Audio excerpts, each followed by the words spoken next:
नमस्कार. आज एक इंटरव्ह्यू करतोय आपण आणि आपण रेग्युलर या हॉस्पिटलला इंटरव्ह्यू घेतो. बाकी समाजामध्ये लोकांना गैरसमज आहे मणके बाबतीत, त्यासाठी खास आम्ही मीटिंग करतोय. आज ही मीटिंग आहे मानेचे मणके बाबतीत मेनली. आणि मानेचे मणका म्हणजे असा असतो आपला, जसं आपण मॉडेल मध्ये पण बघतो. हे ऐकून तुम्हाला शिकायलाही मिळेल आणि त्याची माहितीही मिळेल. काय असतं की ही आपली कवटी आहे वरची, ही मान आहे, ही पाठ आहे, ही कंबर आहे आणि वाकड हाड आहे, ही खोबे आहे. आता बेसिकली काय असतो की रचना अशी आहे की आतमध्ये पिवळ्या रंगाची शिर दिसते, ही मज्जारज्जू. आणि जेव्हा आपण निरोप खाली पाठवतो, थोडक्यात पंजा हलवतो किंवा इथला पंजा हलवतो, तर शेवटी आपोआप काय हलत नाही, मेंदू सांगतो आणि निरोप खाली उतरतो, असं जातो. पायाला गेला तिथे आणि हाताला गेला तर दोन्ही साईडला. तर मज्जारज्जूवर दाब आला म्हणजे आपल्याला गॅप झाला.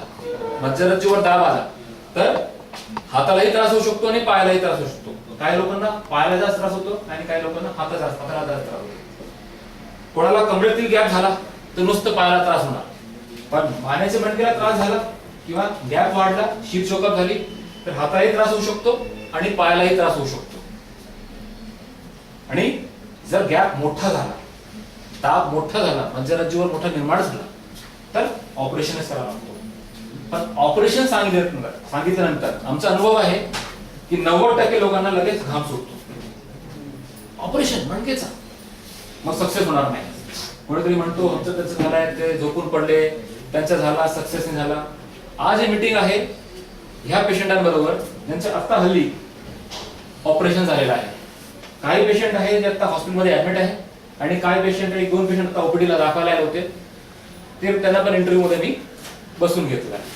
तर एक डायरेक्ट पेशंटशी बोलूया आपण आणि त्यांचे रिझल्ट बाबतीत थोडं बोलूया. तुमचं ऑपरेशन कधी झालं? त्यांचं ऑपरेशन कालच झालेलं आहे आणि ह्यांचा त्रास दोन्ही ठिकाणी होता. मानेतील 2 ठिकाणी गॅप होता आणि कमरेचे तिथे खूप त्रास होता आणि उजवा पाय खूप दुखत होता, चालता येत नव्हतं. तर काल हे ऑपरेशन झालं. आता पायातला, हाताला काही दुखत नाहीये, त्यांना बरं वाटतंय. आता ते चालून दाखवणार. काकांचं ऑपरेशन एक डबल ऑपरेशन, त्यांचं पण डबल ऑपरेशन आहे, ह्यांचं पण डबल ऑपरेशन, त्यांचं पण डबल ऑपरेशन आणि तसंही मावशींचं पण डबल ऑपरेशन. आणि नंतर ह्या काकांचं ऑपरेशन कधी झालं? ऑपरेशन नंबर, त्यांचं पण मानेच्या आणि कमरेच्या डबल ऑपरेशन, नंबरला ऑपरेशन झाला 2012. आणि काकांचं ऑपरेशन, त्यांचं पण डबल ऑपरेशन, त्यांचं झालं मानेच्या कमरेचं, त्यांचं झालं आता इथे, आता झालं एक आठवड्यापूर्वी झाला. तर थोडक्यात की हे सगळे पेशंट बरे आहेत, हे दाखवायचे आणि सगळे पेशंट सक्सेस आहेत. साहेबांचं ऑपरेशन फक्त मानेच्या मणकेचं होतं आणि ते स्वतः सांगतील त्यांना काय सांगायचे. आम्हाला माहिती त्यांनी खूप उशीर निर्णय घेतलं, ते स्वतः सांगतील, त्यांचा स्वतः इंटरव्ह्यू घेऊ पण डायरेक्ट त्यांच्याशीच बोलू. आणि ह्या साहेबांचं ऑपरेशन तर लई भारी, कारण 6 महिन्यापूर्वी कमरेतील गॅप झाला होता, ऑपरेशन करून सक्सेस केलं, गावी पाठवलं. आता एक आठवड्यापूर्वी चक्कर आली, पडले फरशीवर, टाके पडले, ब्लिडिंग झाली आणि मानेचा मणका तुटला, अक्षरशः ब्रेक झाला. हा मणका तुटला आणि एक हात थोडासा बदल झाला आणि दोन्ही हाताला त्रास झाला. आले, MRI काढला, एक्सरे काढला, फ्रॅक्चर बघितलं, ऑपरेशनचा निर्णय घेतला, ऑपरेशन केलं आणि मानेच्या मणक्यातील मोठी प्लेट आहे, स्क्रू प्लेट्स बसवलेली आहे. आता थोडक्यात सांगायचे की थोडे वेळ पेशंट्स, प्रत्येक पेशंट मध्ये काय ना काहीतरी थोडा अंतर आहे, थोडा फरक आहे, पण शेवटी ही सगळे मानेच्या मणक्याची टीम आहे आपली. म्हणजे बेसिकली जे लोक बसलेले आहेत, पेशंट्स बसलेले आहेत, त्यांच्या सर्वायकल स्पाइन सर्जरी झालेली आहे किंवा मानेच्या मणक्याचे ऑपरेशन झालेले आहे. डायरेक्ट आपण सुरू करूया आणि पेशंटची मनोगत घेऊया. चल, एक मिनिट, तुला जवळ यायची गरज आहे. मी विश्वास शिंदे, मल्टीनॅशनल मध्ये काम करतो. 3 वर्षापासून मला सर्वायकल डिकॉपरेशनचा प्रॉब्लेम होता. मी 3 वर्षात खूप मोठमोठ्या, इव्हन बॉम्बे हॉस्पिटलच्या डॉक्टर सिंगल म्हणून फेमस आहेत, त्यांच्या सहित सगळ्यांना दाखवत आलो. सगळीकडून एकच उत्तर मिळायचं की ऑपरेट शिवाय पर्याय नाही. ऑपरेट बाबतीत विचार केला तर सगळ्यांचं परत मत यायचं, ऑपरेट केल्यानंतर पॅरालिसिस होऊ शकतो, कोमा होऊ शकतो आणि त्यात रिकव्हरी आहे, पण किती जणांना येते ते माहीत नाही. हे कन्फ्युजन, जबाबदारी, त्यामुळं डिसिजन घ्यायचं टाळायचं. कारण कुठलाही डॉक्टर मला मणक्याचं ऑपरेशन झाल्यानंतर तू ठीक होशील असं ठामपणे कुठलाही म्हणू शकला नव्हता. किती दिवस तुम्ही किती वर्ष तुम्ही ऑपरेशन? 3 वर्ष. 3 वर्ष तुम्ही म्हणजे निर्णय घेऊ शकले? डिडक्ट झाल्यानंतर 3 वर्ष. खूप डॉक्टर 3 वर्ष सोडले, पण भीतीपोटीमुळे हो म्हणू शकले नाही. केवळ भीतीपोटीमुळे कधी ऑपरेशनला होकार नाही दिला. नंतर फिजिओथेरपी, नंतर डॉक्टर सारंग पाणीचे व्यायाम त्याच्यावर करत राहिलो. एक दिवस असा आला की काय आमचे स्नेही आहेत कंपनीमध्ये, त्यांच्या स्नेहींच्या नातेवाईकांचा इथं प्रॉब्लेम होते, मणक्यांचा प्रॉब्लेम होता, ते इथं आले. आल्यानंतर ते एकाला पाठीचा त्रास होता आणि एकाला मणक्याचा त्रास होता. दोघांचं इथे ट्रीटमेंट चालू असताना माझा स्नेही त्यांना डब्बा घेऊन यायचा. त्यांनी इथले बोर्डवरचे रेफरन्सेस, डॉक्टर सरांनी दिलेले रेफरन्सेस वाचले. त्यांनी माझ्याशी कॉन्टॅक्ट केला, असं आहे दाखवूया का? आणि आय एम टोटली डिस्टर्ब, कारण का मी एवढे डॉक्टर्सना भेटलो तर चांगलं लागलं आहे. तरी पण मी म्हटलं की कुठूनही काही निघू शकतं, चला आपण दाखवूया, बघूया. एक दिवस आलो सरांकडे, दाखवल्यानंतर सर म्हणजे सरप्राईज झाले की 2 वर्षापूर्वीचा 3 वर्षापूर्वीचा स्ट्रोक एवढा मोठा होता की म्हणे तुम्ही चालताय अक्षरशः त्यांचं, आता मी मेडिकल टेक्निक सांगू, त्यांचा मणका पूर्ण असा वाकडा झाला होता, पूर्ण मज्जारज्जू असं बँड झाली होती, पूर्ण चोकअप झाली होती, की अक्षरशः मला आश्चर्य वाटत होतं की 3 वर्षापासून हा त्रास ते घेऊन फिरतात, अक्षरशः चालतात कसे.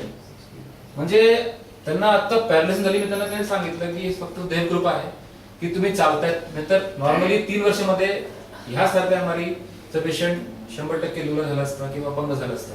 आणि तुम्ही असा काय तुम्ही सर्व्हिस करतायत, सगळं तुम्ही नॉर्मल म्हणून करतायत, आणि जर तुम्हाला एक जरी झटका बसला तर पॅरालिसिस होऊ शकतं, तर तुम्ही निर्णय का घेत नाही? ते बोलले की मला कॉन्फिडन्स येत नाही. हॉस्पिटल ओपीडी मध्ये बसलो होतो, मी डिस्कशन करत होतो, ते मला कॉन्फिडन्स येत नाही, कारण मला असं वाटतंय की मी झोपून राहणार किंवा झोपूनच घरी येणार. ऑपरेशन मध्ये चालत येतो आणि झोपूनच घरी गेलो तर मी काय करणार? मला पाठीमागे कुटुंब आहे, सगळं बघायचं. म्हणून डेफिनेटली तो प्रॉब्लेम प्रत्येक पेशंट विचारतो की त्यांना सगळं बघायचं असतो, स्वतः कोणाला झोपायचं नाही, प्रत्येकाला चालत घरी जायचं असतं. तर प्रश्न होता, मी त्यांना एकच सांगितलं की याच्यात बघा, तुम्हाला हे मानेच्या मणक्याचं ऑपरेशन करायचे आहे ना, माहिती ना करायची ना? ते म्हणतात मला माहिती. म्हणजे एक काम करा, मागच्या 15 दिवसामध्ये हे लिस्ट घ्या, मी एवढे पेशंट ऑपरेशन केलेले, तुम्ही त्यांना संपर्क करा आणि त्यांचे फोन नंबर घ्या, आणि मग तुम्ही नंतर या. आज तुम्हाला मी खर्च पण सांगत नाही, तुम्हाला काय दुसरं सांगत नाही. मग बहुतेक त्यांनी त्या कारणाने घेतलं. पण मी कुठल्याही रेफरन्सनी कुठल्याही पेशंटला फोन न करता, कारण का कुठल्याही आजपर्यंत माझ्या लाईफमध्ये कुठल्या डॉक्टरने आपल्या पेशंटचा रेफरन्स दिलेला नाही आणि ह्याला फोन करून विचारा मी काय केलं ते, असा कुठलाही डॉक्टर सांगितलं माझ्या अनुभवात नाही. त्याच्यावर डिपेंड राहिलो मी, आणि मग तेव्हाच ठामपणे केलं. म्हणजे किंवा आणि अजून एक डोक्यात विचार आला की आपण सगळे रिस्क म्हणतात, डॉक्टरनी 10% रिस्क म्हटलं की रिस्क काही नको म्हणायचं, पण आपण 90% रिस्क घेऊन जातो, त्याचं काय? हा एक दुसरा एक विचार केला. म्हणजे 90% डेफिनेटली जास्त आहे, मग 10% का नाही घ्यायची, हा एक विचार केला.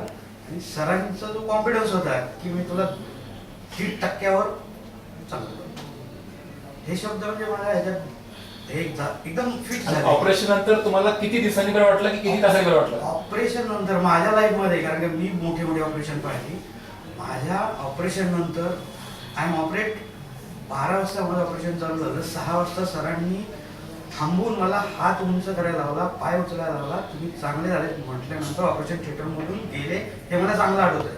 आणि नंतर ऑपरेशन थिएटरमधून मला बाहेर आणलं, मी सगळ्यांना बोललो. त्यानंतर दुसऱ्या दिवशी 9:30-10ला सर स्वतः मोबाईलमध्ये आले. मी एकटाच होतो, मला उठायला सांगितलं, आणि तू का का का उठ, झोपून का राहिला, उठ चालून दाखवतो. हा कॉन्फिडन्स सरांचा म्हणल्यानंतर पेशंट माझा दुप्पट झाला. मी उठलो, चालून दाखवलं, तुम्ही व्हेरी गुड म्हणत लगेच पेपर बनवा, याचे मी त्याला घेऊन जातोय माझ्याकडे बाकीचे ट्रीटमेंट. म्हणजे ऑपरेटच्या फरक किती वाटलं ऑपरेशन नंतर? लगेच फरक होते, हात पायाला जडपणा होता, कडकपणा होता, चालताना जे बॅलन्स होता, त्याच्यामध्ये काय फरक वाटला? इमिजिएटली, कारण का माहिती का माझा जवळपणे 3 वर्ष मी एवढा त्रास सहन केला की तो विसरून गेलोय मग मी नॉर्मलपणा काय असतो.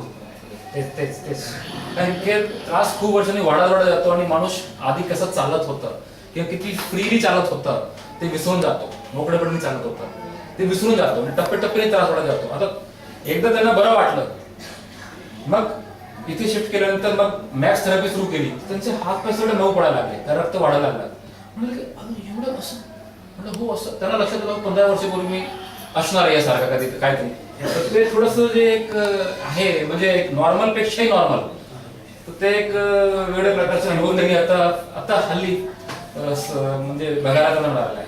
मी सिम्पली एवढंच सांगेन, ग्रेट आहे. आणि पुन्हा कोणाच्याही मनात अशी जी शंका असेल की मणक्याचं ऑपरेशन केल्यानंतर झोपून राहतो किंवा बाकीच्या हे होतं, तर एकदम चुकीचं आहे. लवकरात निर्णय घेऊन आपलं पुन्हा कामाला लागण्यासाठी ऑपरेट करून घ्यावं. आणि डेफिनेटली म्हणजे ह्यांच्या बाबतीत सरांच्या बाबतीत बोलायला म्हटलं तर शी सिम्पली ग्रेट. बस. Just for the information, we don't have any complications till date in our lifetime. मराठीत बोलतो, आजपर्यंत आमच्याद्वारे एक सुद्धा कॉम्प्लिकेशन झालं नाही असं कोणताही पेशंट कुठलेही पेशंट सांगू शकत नाही की ऑपरेशनमुळे झोपून राहिला किंवा ऑपरेशनमुळे पॅरालिसिस झाला. असा एक पण पेशंट नाही आमच्याकडे. सुदैवाने ऑब्विसली ही इज ग्रेट त्यांच्यामुळे. कारण ह्या ऑपरेशन करताना आम्हाला खोकला काढायला आणि शिंकायला सुद्धा परवानगी नसते. खोकला काढायला शिंकायला आमच्या असिस्टंटला किंवा मला परवानगी नसते. आम्हाला ट्रेनिंग आम्ही लोकांना म्हणजे टीमचे ट्रेनिंग लोकांना ट्रेनिंग करतो. खोकला द्यायला थांबून असं करा, खोकला थांबा, हात बाहेर काढा, खोकला काढा, मग हात मध्ये घ्या, अशी ट्रेनिंग असते. कारण तिथे 1% ही म्हणजे कॉम्प्लिकेशन करता कामा नाही. कारण ज्या ठिकाणी तुम्ही झटका बसवणार त्या ठिकाणीचं शीर आणि त्या ठिकाणी त्या साईडचा पाय किंवा हात हलणार नाही, तर तिथे चान्स नाही, सेकंड चान्स नाही आपल्याकडे. दुसरं कोणतंही ऑपरेटिव्ह असेल, गुडघेचा असू, पोपटाचा असू, हाडाचा असू, हाड तुटलं, जागेवर बसलं नाही बसलं, परत दोन तुम्ही तोडून बसू शकता. इथे सेकंड चान्स नसतं आपल्याकडे. कारण मज्जारज्जू एकदा गेलं तर काही तुम्ही करू शकत नाही. आतापर्यंत 2013 पर्यंत तसंच आहे. आपण बरेचसे प्रयत्न करतो की करायचे, व्यायाम करा, हे करा, पण समजा एकदा पॅरालिसिस झालं तर हे नीट होत नाहीये, लोकांना सर्वांना माहिती आहे आणि तेच आम्ही पण म्हणतोय. पण ते टाळायचं. ते टाळण्याकरता आम्ही टेक्निक सांगणार आहे की आमची टेक्निक ह्या ऑपरेशन मध्ये काय वेगळी आहे, म्हणजे पुस्तकात लिहिली त्याच्यापेक्षा वेगळी काय आहे, त्याच्यामुळे पेशंट आता सगळे चांगले दिसतात. ते मी तुम्हाला एक्सप्लेन करणार आहे, ते तुम्हाला माहिती नाही. ऑपरेशन मध्ये आमची टेक्निक वेगळी काय ते मी ह्या मॉडेलवर समजावून सांगणार आहे. अरे इंटरव्ह्यू लगेच संपून टाकतो. बोला का, तुम्हाला काय बोलायचंय का? तुमचं डबल ऑपरेशन झालेलं आहे, व्यवस्थित. त्यांचा कमरेचा आणि मानेचा डबल ऑपरेशन झालेलं आहे आणि थोडक्यात चांगले आहेत आणि आज डिस्चार्ज चाललेत. ते आता त्यांना घरी सोडतोय, आज आता डिस्चार्ज जाणार आहेत. तुमचं कधी झालं साहेब ऑपरेशन? म्हणजे आज जून म्हणजे एक 7 महिने झाले ऑपरेशन. कसं वाटतं तुम्हाला? 7-8 वर्षात तकलीफ होती. आता अजून मुलगा थोडा शरीर जाम व्हायचं, टाईट व्हायचं. तोच म्हणके मानेच्या मणक्यामध्ये तोच विषय असतो की टाईट होऊन जातो बॉडी. बसली करून तकलीफ व्हायची. आता सगळं ते बंद झालेलं आहे. खुश आहात तुम्ही? बोला, तुम्ही बोला. मला 10-15-20 वर्ष चांगला मणक्याला त्रास होता. 4-5 मणके पार पाहायचं. कुठं पंचमी दवाखान्यात घेतले, कोण बी म्हणायचं ह्याला विराज नाही, ह्याला व्यायाम करा विराज नाही, व्यायाम केला तर काय फरक पडत नव्हता. पण आता 100% फरक पडला. तुमचं ऑपरेशन कधी केलं? काय 6 तारीख किती दिवस झाले? 16 दिवस झाले. नाही, फक्त तुम्ही नाही. 3 हफ्ते झाले तुमचं ऑपरेशन करून आणि तुम्हाला आता खूप आनंदी वाटते? खूप आनंदी, म्हणजे काहीच तकलीफच नाही, काहीच नाही. आम्हाला एक कुलकर्णी डॉक्टर, तुम्ही एक देवच भेटले. त्यांचं नाव घेऊनच मी सुरू करतो ऑपरेशन. त्यांचं नाव घेतो मग सुरू करतो ऑपरेशन, लक्षात ठेवा. बोला, तुम्ही बोला मावशी, तुमची मनोगत घेऊ. तुमचं पहिले गाव सांगा. सोडून मी एक चुकलो, सोडून प्रत्येकाचं गाव नाव विचारलं पाहिजे होतं. तुमचं नाव सांग. मी विश्वास पांडुरंग शिंदे, सांगवी, पुणे. पुणे. माझं नाव असं रामचंद्र केर आहे. राहण्याचं गाव कुंबळे, तालुका कर्जत, जिल्हा अहमदनगर. आमचं सोलापूर जिल्हा सांगली दाखल सोलापूरचे आहे सर. सोलापूर जिल्हा करमाळा करमाळा सोलापूर. रायगाव. वय किती? 55 वाटतं, 55. माझं काय लक्षात काय पहिलं काय असं होतं काय ठीक आहे, मान्य करतो. बोला, तुम्ही बोला आता. प्रभावती मुलगी हम्म. बिदर जिल्ह्यामध्ये राहते. हम्म. कर्नाटक तिकडे हैदराबादला 3 वर्षाखाली दाखवले. मग त्याने औषध गोळ्या चालू करा म्हणजे औषध गोळ्या चालू केले, पण काही फरक पडला नाही. त्याच्यानंतर आमच्या भावाकडे म्हणले इथं बघू म्हणून तुमच्याकडे घेऊन आले. आता बरं ऑपरेशन कधी झालं? ऑपरेशन 6 दिवस झालं, 5 दिवस. आज 5वा दिवस, 4 दिवस झाले total operation. ठीक आहे, मानेच्या आणि कमरेच्या डबल ऑपरेशन. मानेचं, कमरेचं. चांगलं वाटतंय? दोन्ही बरोबर आहे, चांगलं आहे. चांगलं वाटतंय, फ्रेश वाटतंय, खुश आहेत? खुश आहे. कुठले तुम्ही? बिदर, कर्नाटक. हो, कर्नाटक. हा कर्नाटकमध्ये. मला तर माहिती आता तुमचं तर सांगा, तुम्ही सांगा तुमचं. त्यांचं तेच आताच बोललो होतं की कमरेचं झालं आणि मानेचं आत्ता केलेलं आहे. तर त्यांचं प्लेटिंग केलेली आहे, कारण इथनं हाड काढून इथे बसवलंय. मग 4 स्क्रू 2 मणकेमध्ये वरती खालती, मध्ये हाडाचं पीस आणि मध्ये ते स्क्रू बाहेर पडून ते लॉकिंग प्लेट्स बसवले. टोटल 4 स्क्रू मणकेमध्ये आणि 2 स्क्रू वरती, की स्क्रू बाहेर येऊ नये. ते विदेशी प्लेट बसवली, टायटॅनियम क्वालिटीची. लॉकिंग प्लेट म्हणतो, मानेची लॉकिंग प्लेट. लॉक निघू शकत नाही. हो, ते आपल्याला एक्सवर दिसणार आहे. फोटो तुम्हाला दाखवलाय मी. ते फोटो पण आपण मोबाईल वरती आहे, ते दाखवू शकतो आपण ते करताना शूट. तुम्ही सांगा, नाव सांगा, राहायला कुठे? दीपक संपत कुंभार, राहणार वेरमाळे, तालुका वाई, जिल्हा सातारा. साताऱ्याचे आहेत ते. काका बोला, नाव सांगा, वय सांगा, राहायला कुठे, सगळं सांगा. रघुनाथ सिंग होता कर्नाळ तालुका जिल्हा सोलापूर. सोलापूरचे भरपूर उंदरगाव जातो. बरोबर, असं आहे का? बऱ्याच ठिकाणी गेलो, मला सर्व सांगायचं त्याला डबल ऑपरेशन काही होणार नाही. डबल ऑपरेशन होणार नाही. होणारच नाही. दुसरं डबल चेन येते. डोंबोलीमध्ये ऑपरेशन केलं, काय सक्सेस झालं नाही. तुम्ही यांचं कमरेचं ऑपरेशन कुठेतरी झालं होतं आधी. डोंबोली तो मुंबईला झाला होता, त्यांना बरा नाही वाटलं. आता डबल म्हणजे जेव्हा आपण सेकंड टाइम आतमध्ये जातो, खूप अवघड असतो ऑपरेशन, काही दिसत नाही. तर त्यांच्या डबल पेक्षा डबल काय झालं की सगळं चिकटलेलं आतमध्ये होतं. मज्जारज्जू काय दिसत नव्हता, शिर काय दिसत नव्हती, आणि त्याच्यामध्ये गुंतागुंतीमध्ये शोधायचे कम्प्युटर खाली, आणि त्याच्यानंतर ते करायचे, मग हे पण करायचं होतं, वरचं पण करायचं होतं. त्यांचा खूप वेळ गेला ऑपरेशन. आमचं नाव तुम्ही दवाखान्यामध्ये न्या, नाळे सर, वाशिमवर. हा, त्यांचं वडिलांचं ऑपरेशन आता झालं आहे. हा. त्यांच्या मणक्यामध्ये खूप मोठी प्लेट आहे हा. ऍक्च्युली. त्यांना हालता पण येत नव्हतं. दवाखान्यात नेल्यावर त्यांनी मला सगळं सांगितलं, ऍड्रेस दिला, तुम्ही तिथं जाऊन या, आमच्या वडिलाचं ऑपरेशन केले, सक्सेस होईल. मी फलटणला गेलो, बारामतीला गेलो, सोलापूरला गेलो, बार्शीला गेलो, खूप फिरवणार. खूप फिरलो, कुठेही माहित नाही सक्सेस होईल. कसं वाटलं तुम्हाला आता? 100% गॅरंटी तुम्ही दिली, सक्सेस झाला. तुम्ही थोडं बोलले नाही काय, थोडं तर बोला तुम्ही तुमच्या बाबतीत, कारण तुमच्या एक 6 महिन्याच्या अंतरामध्ये नंतर दुसरा प्रॉब्लेम झाल्यानंतर मग तुम्ही आलो होतो. पण पहिल्या वेळेस सातारा सगळ्या डॉक्टरांना स्पेशलिस्ट आहेत ना हाडाची, त्यांना दाखवलं, पण आधी एकाला सुद्धा काहीच कळलं नाही. ते म्हणते काहीच प्रॉब्लेम नाही, कशाला येत आहे, नुसतं पैसे काढा. मग त्याच्यानंतर मग इकडे आल्यानंतर मग कम्प्लीटच झालं. मग तेव्हा कमरेच्या मणकेचा करून घेतलं, हा, कमरेच्या. आणि आता काढल्यानंतर मानेच्या मणकेचा विषय झाला. तर तुम्हाला माहिती होतं जायचं कुठे, यायचं कुठे, आणि मग तुम्हाला तिथं काय नसतं हे करून. गेल्या वेळेस माझं पहिल्या वेळेस 50,000 रुपये नुसतं सातारमध्ये गेले, नुसतं दाखवायला चेक करायला. निदानच झालं नाही. निधनच झालं नाही.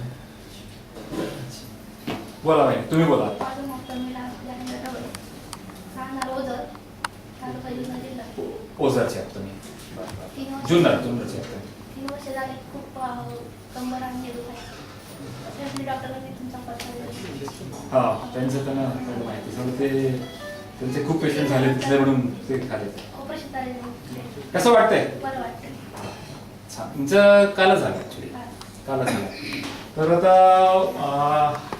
हा एक मीटिंग मध्ये आता एक्सप्लेन करतो थोडा वेळ. मी सांगितलं होतं की मी आमच्या ऑपरेशन मध्ये पद्धत काय वेगळी आहे, ते सगळं खूप महत्वाचं आहे सगळ्यांना. हे बघा, हे पाठीमागे जे शेपूट आहे, ही मान आहे, शेपूट आहे, पाठीमागचं शेपूट आहे पाठीमागे. आतमध्ये ही शीर आहे, पिवळ्या रंगाची शीर, ज्याला मज्जारज्जू म्हणतो आपण. पिवळ्या रंगाची शीर मज्जारज्जू. नॉर्मली काय लिहिलंय की आपण जेव्हा दाब काढतो तेव्हा सेंटरला जाऊन काढतो आपण, आणि सेंटरला जाऊन दाब काढताना, कारण दाब काढताना, गॅप काढताना जेव्हा आतमध्ये काहीतरी टोचलं असतं, घुसलेलं असतं, तेव्हा MRI वरती आपल्याला दिसतो आणि कम्प्युटर खाली आपण चेक करतो, तर सेंटरमध्ये काढताना झटका बसू शकतो. कारण समजा शेवटी अवजाराने तुम्ही काढणार, हार्ड आहे शेवटी ते मजबूत अवजाराने तुम्ही ते गॅप काढणार, पण सेंटरमध्ये जर तुम्ही काढायला गेलं तर झटका बसू शकतो. तर ते ना करता आम्ही साईडनी जातो, साईडनी कट करतो, असा गॅप अखंड असं साईडनी ड्रिलनी कट करतो आणि अख्खा गॅप पूर्णच्या पूर्ण काढतो. असं सेंटरमध्ये जाऊन काढत नाही, मध्यरज्जूचे वरती जात पण नाही, मी साईडनी कट करतो. त्याच्याने काय होतं, थोडासा आमचा वेळ नक्की वाढतो पण पेशंटला त्रास काय होत नाही. डेफिनेटली एक ठिकाणी जर गॅप काढायचे ते 15 ते 20 मिनिट किंवा 30 मिनिट तरी वाढणार, पण पेशंटला त्याचा त्रास काय होणार नाही त्या ऑपरेशनचा. म्हणजे कॉम्प्लिकेशन्स आपण टाळू शकतो. आणि हे आम्ही स्वतः टेक्निक स्वतःने तयार केलेली, हे पुस्तकात सुद्धा लिहिलेले नाहीये. पुस्तकात लिहिले की सेंटरमध्ये जायचे, दाब काढायचे, पण सेंटरमध्ये आपण गेलो तर डेफिनेटली झटका बसू शकतो. असा ड्रिल करताना आपला थोडा टोचला तरी पेशंटला त्याचे दुष्परिणाम होऊ शकतात आणि ते पेशंटला कायमचे सहन करावं लागतो. शेवटी पेशंटला माहिती डॉक्टर चांगलं करणं करते, त्रास झाला पेशंट नातेवाईक पेशंट कोणी ना काय म्हणत नाही, पण त्या पेशंटला कायमचा त्रास होऊ शकतो, त्याचा जीव खराब होऊ शकतो, त्यांच्या कुटुंबावर त्याचा दुष्परिणाम पडू शकतो असं म्हणतात. तर ते आम्ही टेक्निक डिस्क्राईब केली, ते असं आम्ही एक टेक्निक पाहिजे ते थोडं पुढे जाऊन पेटंट करणार आहे टेक्निक खरं की, आणि बाकी लोकांनाही शिकवणार आहे की टेक्निकने केलं पाहिजे, कारण त्या टेक्निकने ह्यासारखे रिझल्ट्स आपल्याला मिळू शकतो. आज जे पेशंट असतात मला नाही, मला माहिती आहे प्रत्येक पेशंट बरं होणार आहे, सडक करणार आहे, शेतकरी शेती करणार आहे, बाकीचे काम करणार, सडक काम करणार आहे, जे ट्रॅव्हलिंग करतात मोटरसायकल बसतात ते मोटरसायकल बसणार आहे, ते पेशंट 100% बरे आहेत आणि पुढे त्यांचं भविष्य पूर्ण नॉर्मल आहे, आपल्यासारखंच आहे, पुढे काही त्रास होणार नाही. पण ते पिरियड जे 3, 4, 5 तास जे काय 2 तास जे काय ऑपरेशनचा वेळ असतो ते त्या क्षणात झटका नाही बसला पाहिजे आणि मध्यरज्जूवर आपल्यामुळे त्रास नाही झाला पाहिजे. डॉक्टर मुद्दाम कोणी पेशंटला कॉम्प्लिकेशन करण्यासाठी बसलेला नाहीये, पण असे औजार आणि अशी टेक्निक आणि कम्प्युटर हे सगळं मिळून त्याचा वापर आणि प्लस वेळ. आपण धापड करून ओपीडीचे पेशंट जरी बसले तुम्ही पाहिलं असणार की कधी कधी पेशंट बसून बाहेर जातात, काही कधी कधी असं वाटतं डॉक्टर ऑपरेशन मध्ये किती पण वेळ जाईल काही सांगता येत नाही, पण ते वेळ जे आहे त्यांना ते वेळ त्यांना गरजेचं आहे, ते त्यांचा हक्क आहे. बरं होणं ते त्यांना करावंच लागतो, आपल्याला वेळ द्यावाच लागतो. आणि बाकी एक माझं बोलणं सगळं झालेलं आहे, इंटरव्ह्यू झालेला आहे. मला 2 पॉईंट आणखी मिळाले जे नेहमी मी करतो. एक तर काय कोणाला काय विचारायचे ते विचारू शकतात, दुसऱ्या नंतर प्रत्येकाने चालून दाखवायचे, ते कॉमन शूट एक करायला मिळेल, कंबाईन शूट करू शकतो, पण एक प्रत्येक पेशंट उभं आहे आणि चालून दाखवतो. कुणाला काय विचारायचं तर विचारू शकतात, किंवा नातेवाईक आहे ते थांबले सगळे त्यांना काय विचारायचे प्रश्न तर विचारू शकतात, प्लीज, असं काही प्रॉब्लेम नाहीये. ओपन मध्ये लोकांना शिकायला मिळतो आणि तुम्ही 10 लोकांना सांगू शकतात की बघा असं असतो असं प्रकार. कारण बेसिकली जर आपल्याला रचना माहिती असेल किंवा प्रॉब्लेम्स माहिती असेल तर 10 लोकांचं तिथे आता हे पेशंटने काय सांगितलं हाच खूप मोठा विषय आहे की बरेचसे तज्ञ डॉक्टर सांगत नाही ट्रीटमेंट, कारण निदानच करत नाही तर ते ट्रीटमेंट कुठे सांगणार. हा एक खूप मोठा विषय. पेशंटला बरं व्हायचे, त्यांच्याकडे पैसे पण आहेत, ते खर्च करायला तयार आहेत, पण करायचे कोणाकडून हे माहित. पण हा सगळा मोठा विषय. तर कोणाला काही प्रश्न असतील तर विचारू, काय विचारायचं, काय सांगितलं साहेब? मज्जारज्जूमध्ये काही शिर असते का एक प्रकारची? मज्जारज्जू म्हणजे शिर आपली मेन शिर आहे. आता मी एक पिवळ्या रंगाची शिर आहे चालली खालीपर्यंत चालली. बेसिकली जर मी आता सांगतो चालायचं तर निरोप असा जातो खाली, असं पाठीमागे असं पायापर्यंत मेंदू सांगतो आणि बॉडी फॉलो करणार. तर हे मेंदू आहे, कवटी आहे, ते मेंदू बसतो असा बसला. मेंदू सांगणारे पाय हलवा, ते निरोप जाणार आहे. हे पायाचे हाड आहे, हे पायापर्यंत जाणार, मग आम्ही चालणार ना.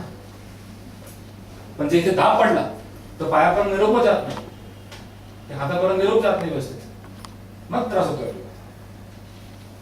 मेंदूची इच्छा आहे चालायची, पण निरोपच जात नाही खाली. म्हणजे जेवढं जास्त गॅप तेवढा त्रास पायाला होणार. समजा 20% गॅप आहे तर 20% पेशंटला त्रास होणार किंवा पाय हात पाय कमजोर पडणार 20%. मज्जारज्जू मेन शी स्पायनल कॉर्ड म्हणतो पण इंग्लिश मध्ये स्पायनल कॉर्ड मज्जारज्जू. काय प्रश्न काय होईल काय?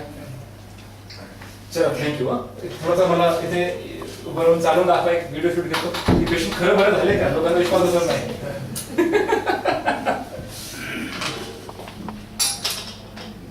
या इकडे सगळे एकत्र केलं शकतो. ते पेशंट्स आहेत, नातं येत नको. पेशंट या इकडे चला चला चला. चला चला चला चला चला चला, काल झाला का तुम्ही इथे बस, तुमची इच्छा नाही चालायची, बसा बसा बसा, तर बाकी लोक चालतील. त्यांचं कालच ऑपरेशन नाही ते थोडस अजून शुगरचे उद्यापासून चालतील. उद्यापासून चालतं. चला इकडे सगळे इकडे इकडे येऊ शकतात लाईन बस असं चालून इकडे कॅमेरापर्यंत जायचे, इकडे यायचे, तुम्ही इकडे यायचे मावशी. असं सरळ चला, असं. आता जागा पण नाही एवढी. थोडं इकडे या, इकडे या. पूर्ण तिकडे या, एक दोन पेशंट ऍडजस्ट होतील. हात नको लावू, कशाला काय? चालेल चला या. हे सगळे पेशंट्स आहेत आपले, व्यवस्थित चालून दाखवतात एकत्र, कारण थोडस लवकर शूट करता येते, वेळ कमी करता येते म्हणून. चला okay, thank you very much, thank you.